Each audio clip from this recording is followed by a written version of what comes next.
We are coming to you live. Oh, and we would like to congratulate WPSD-TV, Paducah, Kentucky, on their 35th anniversary with the NBC television network. Very exciting. Well, there you go. All righty. My first guest has been nominated for 3 Oscars for her performances in Working Girl, Gorillas in the Mist, and Aliens. Now she's back fighting the metallic beast from hell once again in Aliens 3. Please welcome Sigourney Weaver.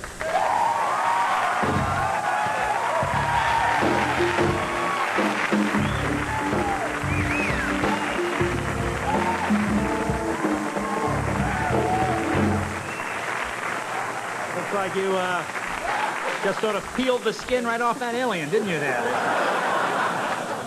I forgot his skirt. No, very, very nice. That's lovely. Thank you. It's very attractive. You don't look at all like you did in the movie, actually. Really? What's the main difference? Huh? Well, the hair thing, obviously. You had that kind of Branford cut in the movie there. Yeah, that's It's a very attractive look. Yeah, that's... Now, let me ask you about that. Those of you that haven't seen the film, you're totally bald in the film. Well, because... I still have my eyebrows. I still have your eyebrows. Oh, that's right. But that's about it. Yeah. I don't think we need to go any further than that. Anyway, listen. Is that odd? I mean, when you go and you meet with the director, did you know this director before you'd done the film? No. He had the job about 5 minutes before I said, well, so how do you see this character? And he said, well, how do you feel about bald? So...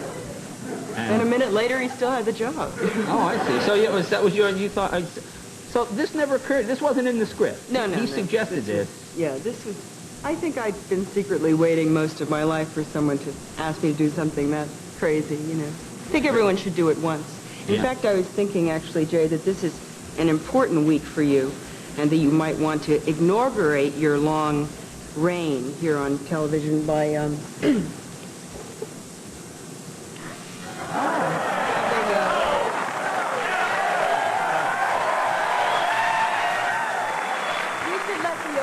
Really going to happen, yeah. Maybe just one little stripe.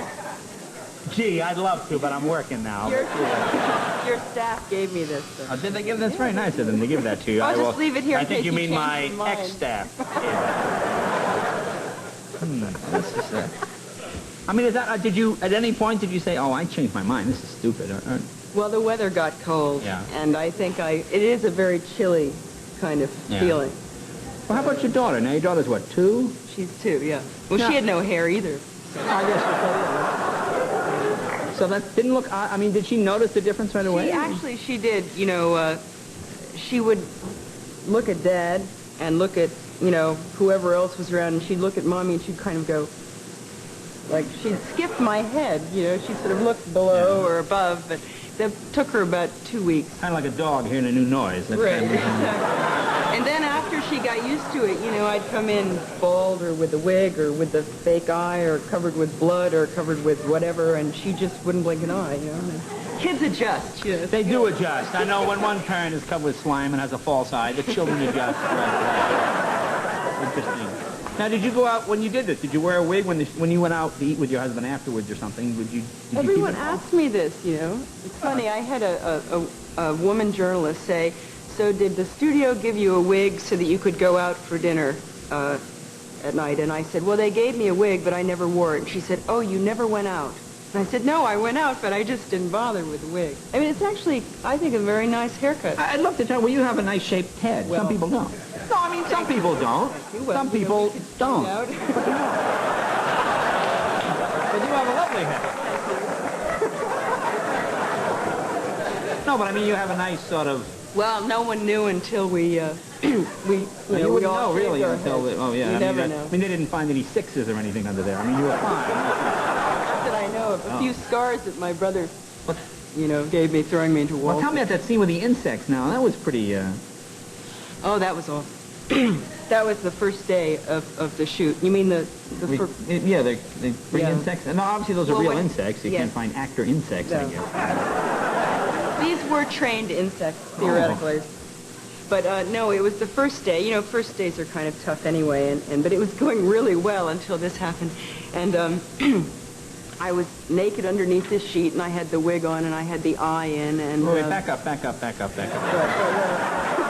It's the first day part of of your the job. You know, everybody that's been on this week, Tom Cruise is lying naked for some reason in a movie now. So you're naked. Your first day. All right, let's get naked, everybody. Come on now. I mean, just lying in the street. That would be harder for me than shaving my head, I think. Well, especially if the following happened. Okay, go ahead. Let me say. Go ahead. So, naked.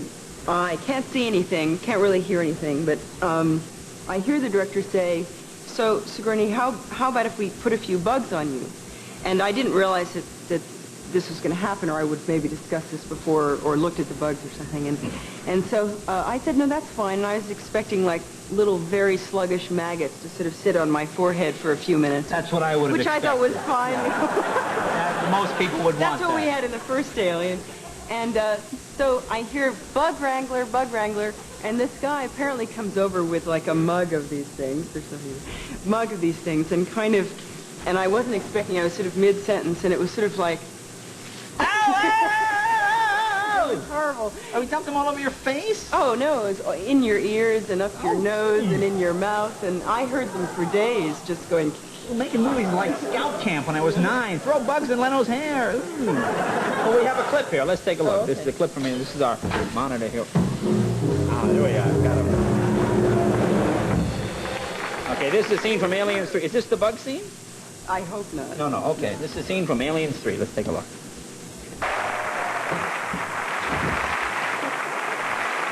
You look great there.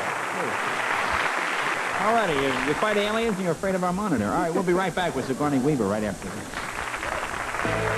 More with Sigourney after this.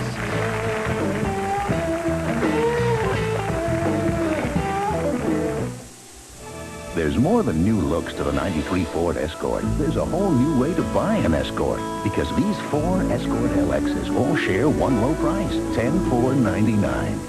The 3-door, 4-door sedan, 5-door, and wagon all have air conditioning, AM/FM stereo, power steering, power mirrors, and more. 4 Escorts, one price. Now buying an Escort's as easy as owning one. Have you driven a Ford lately? Just a few days ago, Northwest announced grown-ups fly free. Free like a bird. And people all across America picked up their phones and said yes. Unbelievable. Now Northwest fares are for everyone. Everyone can fly for one-half off all Northwest flights in the continental United States. So take your family, That sounds good. your friends, Get a good nut. or just yourself. You better hurry. But you must buy your Northwest tickets by midnight June 5th. Call your travel agent or call Northwest right now. Here's the real beauty of Rust-Oleum protective coatings. A tough barrier against the elements. Rust-Oleum, the name that means protection. On Friday, June 19th, you can expect a little visit from the family. Ha-ha! Showtime! The Addams Family, coming soon on video cassette. It takes courage and a bit of daring. But in these competitive times, even the best have to do daring things. Closeout, but not just any closeout. Early closeout at your Toyota dealer. And that means 3 months early. You pay the same price in May as if you waited. You pick from a fresh stock. You spend no more money on your present car. You enjoy your new Toyota all summer long. Early closeout at your Toyota dealer. One of a kind. Take a look. See you tomorrow.